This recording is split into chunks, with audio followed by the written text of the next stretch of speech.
الرحمن الرحیم یا ایھا آمنو، اے وہ لوگوں جو ایمان لائے ہو، اوفو پورے کرو بالعقود، اپنے عہد، جو بھی وعدہ کیا اس وعدے کو پورا کرنا چاہیے کسی بھی صورت میں۔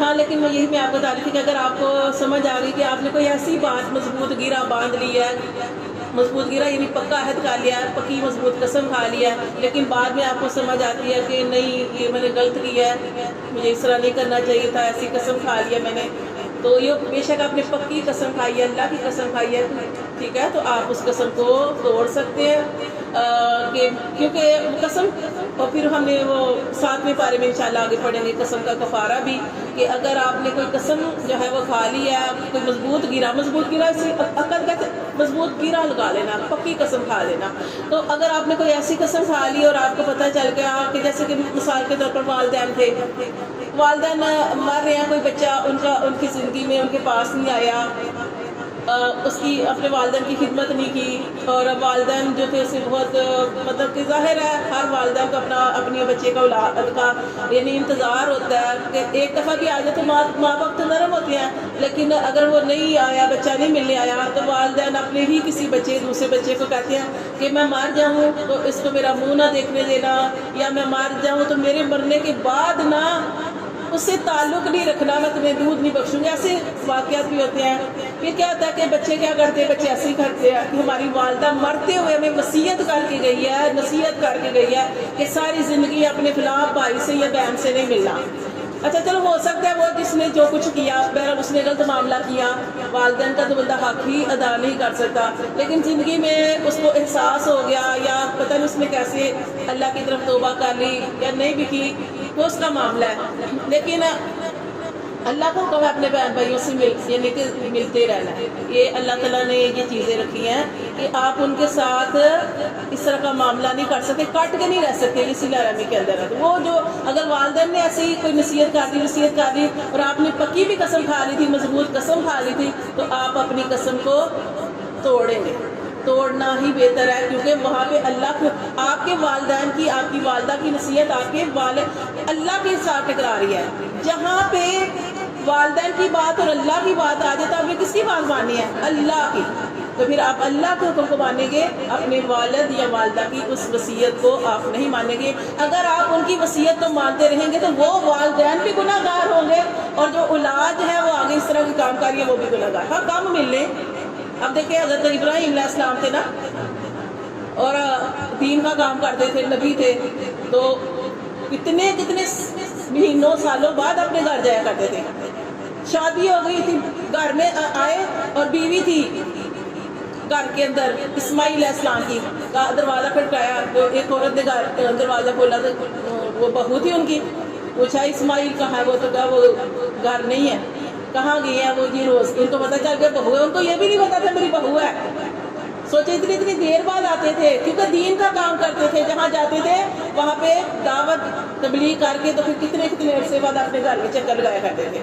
اور وہ بھی میں آپ کو واقعہ پھر بڑا پیارا ہے کہ پھر اپنی اس سے کہا کہ اسماعیل کہاں ہے، پوچھا، کہا کہ وہ تو یہ ہوئے ہیں روزگار کی تلاش میں، کہا کہ گزارا کیسے ہوتا ہے، سوال کر لیا اپنی بہو سے کہ گزارا کیسے ہوتا ہے، وہ کہنے لگی بڑے ہی مشکل حال میں ہے، بڑی تنگی سے گزارا ہوتا ہے، مطلب گزارا صحیح نہیں ہوتا، کچھ ہے ہی نہیں کھانے کے لیے، بڑی نشکری عورت تھی۔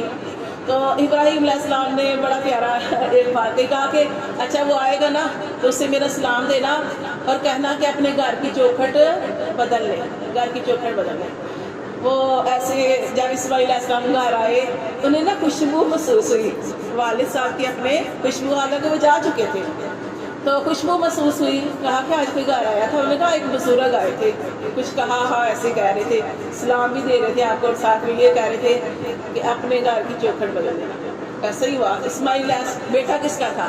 ابراہیم علیہ السلام کا۔ سمجھ گئی میرے باپ نے کہا اس عورت کو چھوڑ دو، شکری عورت ہے، شکر کرنا ہی نہیں پتا، اس کو چھوڑ دے۔ پھر نہ کافی عرصے بعد دوبارہ آئے، گھر کے اندر دوسری بہو تھی ان کی، پھر وہ آئے ان سے ملنے اور کہا کہ پوچھا جو اس سے سوال کیے تھے وہی سے سوال کیے، اس نے کہا کہ ہم بڑے اچھے حال میں ہیں، ہم ٹھنڈا پانی پیتے ہیں، ہم گوشت کھاتے ہیں، ہم میٹھا پانی پیتے ہیں، یعنی کہ بڑے اچھے حال میں ہم، اس طرح کی جو بھی سوال کیا اس نے اچھے سے جواب دیے، شکر گزار عورت تھی۔ تو پھر وہ جب واپس سے آنے لگے تو پھر وہ کہہ کے گئے تھے کہ اسماعیل کو نا میرا سلام دینا اور کہنا کہ اپنے گھر کی چوکھٹ نہ بدلیں. تو مطلب یہ بھی ہوتا ہے کہ جو شکری عورت ہوتی ہے نا، آپ اس کو نا سونے کا ڈھیر لگا دو گے نا، وہ کبھی خوش نہیں ہوگی. اور جو شکر گزار بندہ ہے نا، اس کو آپ تھوڑا بھی مل جائے گا، وہ کہے گا اللہ تیرا شکر ہے. اسی طرح امیری غریبی کا انصاف ہے. اگر کوئی شخص امیر ہے، اس کو آپ ڈھیروں مل جائے، وہ قرآن میں آتا نہیں ہے انسان کا پیٹ نہیں بھرتا، حدیث میں بھی آتا ہے کہ انسان کا وہ قبر میں پہنچ جاتا ہے، انسان کا پیٹ نہیں بھرتا، انسان کی خواہشیں ختم نہیں ہوتی. یہ نشکرا پن ہوتا ہے. یقین کریں اپنی زندگی کے اندر آپ شکر کرنا سیکھیں گے نا، تو آپ یقین کریں ہم شکر کرنا کیسے سیکھیں گے کہ جب ہم چلتے ہیں ہمارے آزاد درست ہے. اتنی بڑی نعمت ہے یہ صحت. آج کل میں دیکھتی ہوں نا کہ میری بھابھی بھی بیمار ہے تو میں بہت پریشان ہوتی ہوں کہ اپنی ٹانگ نہیں اٹھا سکتی. آج بھی جیسے وہ ہاسپٹل آئے ہوئے تھے تو مطلب کہ اتنی پریشانی ہے کہ وہ پیشاب کرنے کا بھی اگلا محتاج ہے. مطلب چلو وہ تو جو بیچارہ بستر پہ پڑا ہے، اوپر والوں کو بھی مسئلہ ہوتا ہے، جو بستر پہ پڑا ہے اس کو وہ بھی بیچارہ اس کا دل کرتا ہے کہ میرا اب ہم اپنے آپ کو کور کر کے رکھتے ہیں، دل کرتا ہے میرا کوئی جسم ہمیں کوئی سالت میں کوئی دیکھے. تو بھائی اللہ سے دعا کیا کر کہ اللہ تعالیٰ سب کی اسی طرح چلتے پھرتے اللہ پاک رکھے. تو بس یہ تکلیفیں اور پریشانیاں زندگی کا حصہ ہے، لیکن پھر بھی یہ ہمارے لیے شکر کا ایک پہلو ہے کہ ہم جا کے ہمیں پیاس لگتی ہے، ہم پانی پی لیتے ہیں، ہمیں پیشاب آتا ہے، واش روم چلے جاتے ہیں. یعنی کتنی بڑی یہ اللہ تعالیٰ کی نعمتیں ہیں جن کا کبھی ہم صرف ایک ہی رونا روتے ہیں. ہمارے پاس اگر یو پی ایس ہے تو ہمارے پاس اے سی نہیں ہے. یقین کریں ہمارے ہر طرح کے ہر بندے کے اوپر حالات آتے ہیں. ہمارے پاس بھی پہلے کچھ بھی نہیں تھا. اللہ تعالیٰ ہر بندے کو دیتے ہیں. آپ کے پاس اگر نہیں ہے اللہ آپ کو بھی دے گا.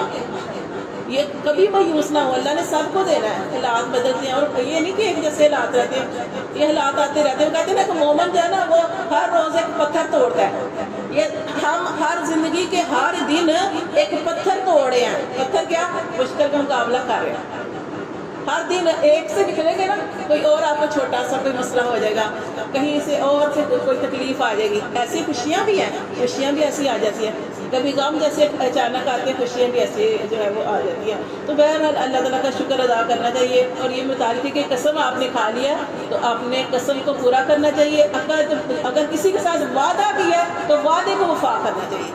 کیونکہ ایک دفعہ ایک شخص کے ساتھ آپ صلی اللہ علیہ وسلم کا معاملہ ہوا تو وہ شخص جو تھا اس نے کہا اللہ کے رسول آپ یہاں پہ ٹھہرے، میں ابھی آتا ہوں، کوئی چیز لینے گیا تھا. نبی صلی اللہ علیہ وسلم نے ایک دن انتظار کیا، دوسرے دن انتظار کیا، تیسرے دن بعد اس بندے کو یاد آیا کہ میں تو وہاں پہ نبی صلی اللہ علیہ وسلم کو کھڑا کر کے، اس آدمی کو کھڑا کر کے آیا ہوں اور میں تو کوئی چیز لینے آیا تھا. وہاں پہ گیا تو نبی صلی اللہ علیہ وسلم وہاں پہ تھے اور آپ نے بس ایک بات کہی. 3 دن ہو گئے، کہا کہ اب مجھے بڑی تکلیف دی ہے.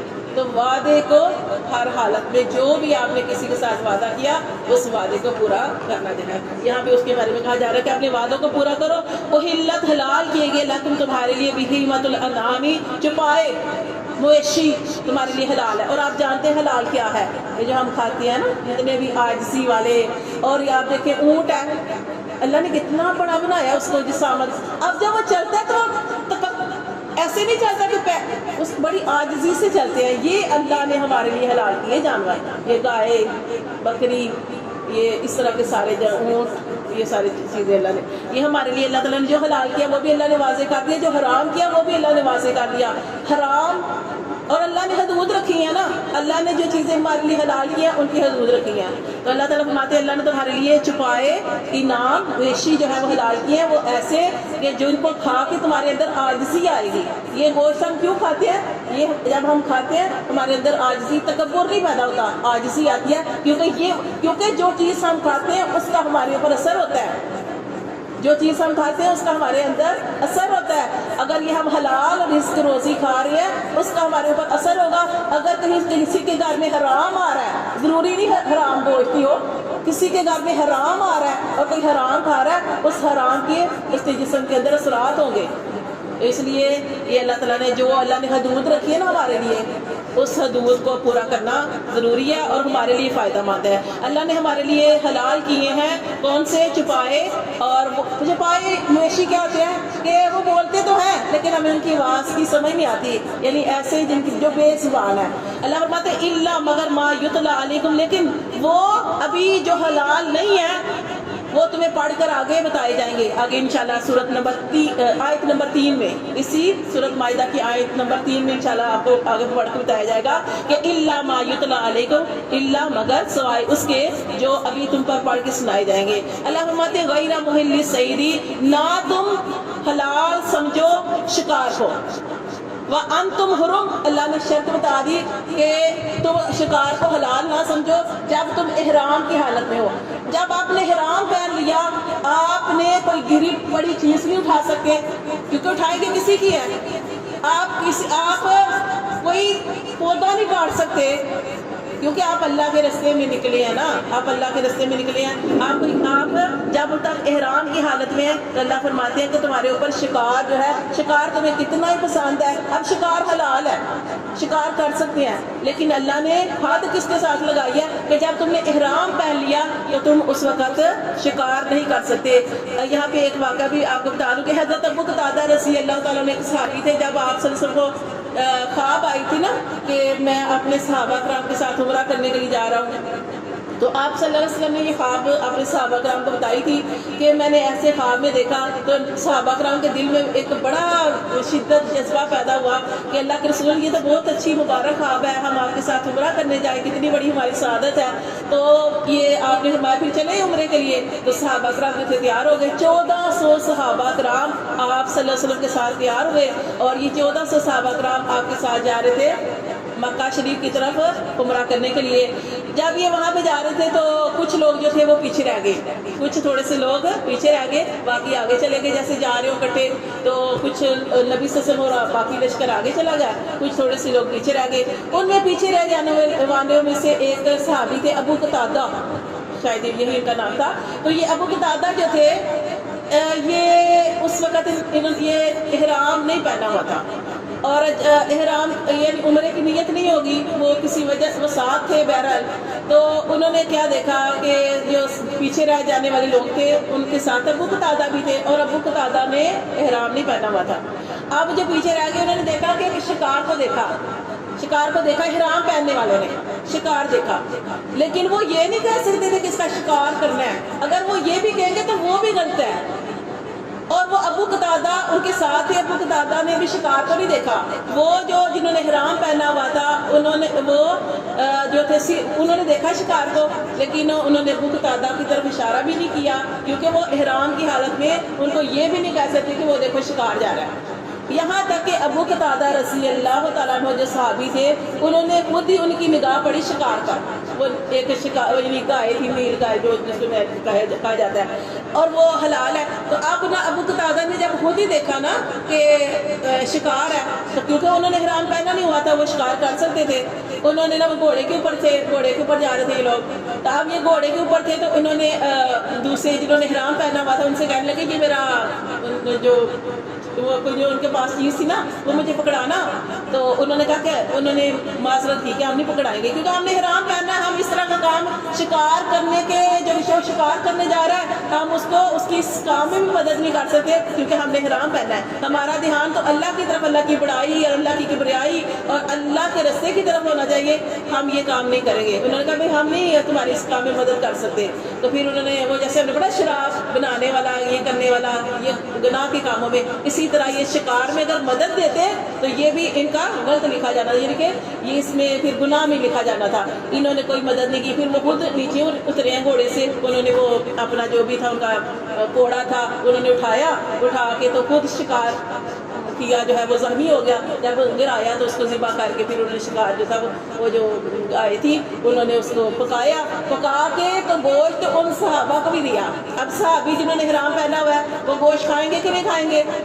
وہ کھائیں گے گوشت, کیونکہ ان کو تحفہ ملا ہے, انہوں نے خود شکار نہیں کیا. اب انہوں نے بیٹھ کے گوشت کھایا, کھانے کے بعد یہ پھر چل پڑے, چلتے گئے یہاں تک کہ نبی صلی اللہ علیہ وسلم کے ساتھ جا کے مل گئے, صحابہ کرام کے ساتھ جا کے مل گئے. انہوں نے پھر یہ جاتے ہی کوئی بھی بات ہوتی تھی وہ نبی صلی اللہ علیہ وسلم سے کرتے تھے. پھر انہوں نے کہا کہ اللہ کے رسول ایسے آپ آگے نکل گئے, پھر ہمیں شکار نظر آیا, ابو قتادہ رضی اللہ تعالیٰ نے انہوں نے شکار کیا, پھر ہم نے گوشت کھایا. آپ نے فرمایا جو تم نے شکار کیا اس میں کچھ گوشت پڑا ہوا ہے؟ تو انہوں نے کہا کہ اللہ کے رسول ایک ران پڑی ہے، آپ نے فرمایا مجھے بھی پکا کے دو، پھر آپ نے بھی کھایا۔ تو مطلب یہ ہے کہ ہم یہاں پڑھیں کہ احرام کی حالت میں شکار نہیں کر سکتے، لیکن اگر کسی اور نے شکار کیا تو اس کا گوشت آپ کھا سکتے ہو، وہ تحفہ ہے۔ تو یہاں پہ اللہ تعالیٰ نے فرمایا کہ غیر محلی سیلی، کہ نہ تم حلال سمجھو شکار کو، وانتم حرم، جب تم احرام کی حالت میں ہو، ان اللہ، بے شک اللہ، یحکم، اللہ فیصلہ کرتا ہے، اللہ حکم کرتا ہے، ما یرید، جو چاہتا ہے وہ حکم فرما دیتا ہے۔ یا ایھا الذین آمنوا، اے وہ لوگوں جو ایمان لائے ہو، لا تحلوا، نہ تم حلال سمجھو شعائر اللہ کی نشانیوں کو، ولا الشہر الحرام، اور نہ حرمت والے مہینے کو، ولا الہدی، اور نہ ہی ہدیہ کسے کہتے ہیں، قربانی کو، ولا القلائد، اور نہ ہی وہ جانوروں کو جن کے گلے میں علامتیں اویزہ ہوں۔ یہ کیا کہا جا رہا ہے؟ اس میں یہ کہا جا رہا ہے کہ کیونکہ پہلے آج کل تو ہم جاتے ہیں حج کرنے تو اپنے جانوروں کے پیسے دے دیتے ہیں، مطلب اس پیکج کے اندر ہوتا ہے۔ پہلے لوگ جاتے تھے، جیسے صحابہ کرام گئے تھے، آپ سے گئے تھے 1400 صحابہ کے ساتھ، تو کوئی گائے لے کے گیا تھا، کوئی بکریاں لے کے گئے تھے، کچھ اونٹ لے کے گئے تھے، اس طرح مطلب اپنی قربانی اپنے ساتھ لے کے جاتے تھے، اور ان کے گلے میں علامتیں ہوتی تھی، اور علامتیں جو تھی جو ایسی علامتیں پٹے ایسے ڈالے ہوئے تھے کہ پتہ لگتا تھا کہ یہ قربانی کے جانور ہے اور یہ ذبح ہونے کے لیے آئے ہیں، حج کرنے والوں کے ساتھ آئے ہیں، ان کو کوئی تکلیف نہیں مچانی۔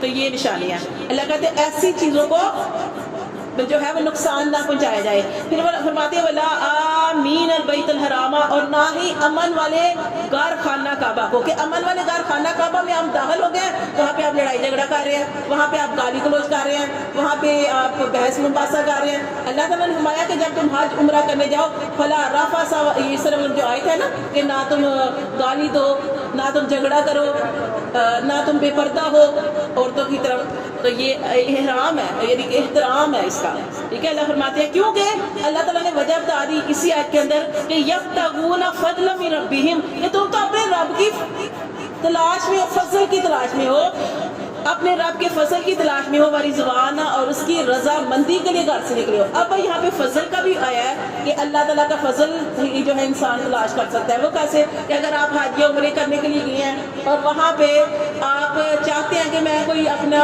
وہاں پہ گیا ہوں تو چلو کوئی کاروبار کا بھی کوئی سوچ لوں کہ وہاں جاؤں، شاید کہ میرا کاروبار کا بھی سلسلہ نکلا ہے، لیکن ایک ذہن بنا کے نہیں جانا۔ ہاں آپ گئے اللہ کے گھر جا رہے ہیں، عمرے کے لیے، حج کے لیے جا رہے ہیں، آپ نے یہ چیز پہلے رکھنی ہے۔ ہاں دوسری چیز جو آپ کے ذہن میں ہے کہ چلو وہاں پہ جا کے دیکھوں گا کہ آج کل کیا ہے، کیا چلتا ہے یہاں پہ، یا ہو سکتا ہے کہ میں کوئی کاروبار کا بھی سوچ لوں، تو اس صورت میں کاروبار جو ہے وہ بھی کرنا ٹھیک ہے، لیکن اپنے ذہن میں یہ کام کا زیادہ نہیں رکھنا۔ زیادہ کس چیز کو رکھنا ہے؟ اپنا کام آپ نے کرنا ہے کہ جس کام کے لیے اللہ نے آپ کو سعادت دی ہے۔